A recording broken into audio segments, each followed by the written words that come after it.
Frères et pères, écoutez, le Dieu de gloire apparut à notre père Abraham, alors qu'il était en Mésopotamie, avant d'habiter à Haran. Il lui dit: sors de ton pays et de ta parenté et va au pays que je te montrerai.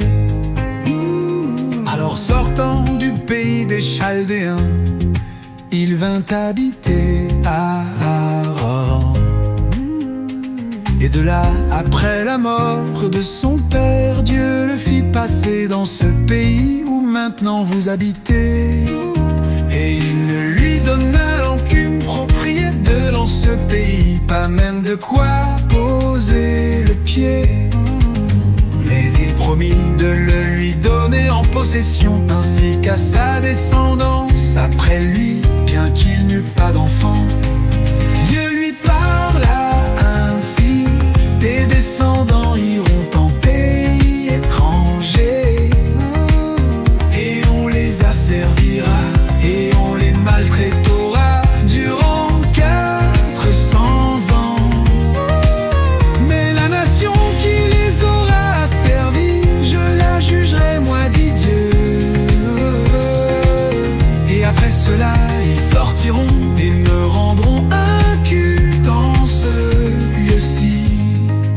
Et Dieu lui donna l'alliance de la circoncision.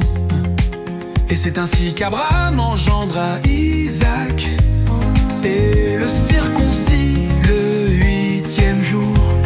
Et Isaac fit de même pour Jacob, et Jacob pour les 12 patriarches. Et les patriarches, devenus jaloux de Joseph, le vendirent pour l'Égypte.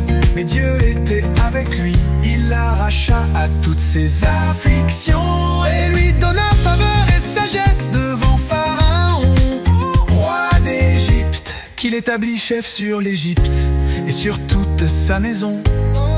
21 familles sur toute l'Égypte et sur Canaan, et une grande affliction, et nos pères ne trouvaient rien à manger, ayant appris qu'il y avait des vivres en Égypte.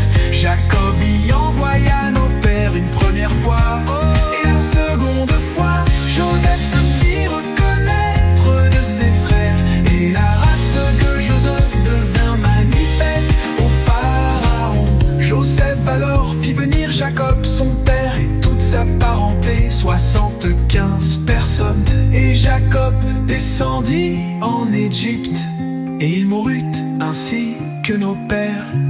Et ils furent transportés à Sichem et mis dans la tombe qu'Abraham avait acquise à prix d'argent des fils des morts à Sichem.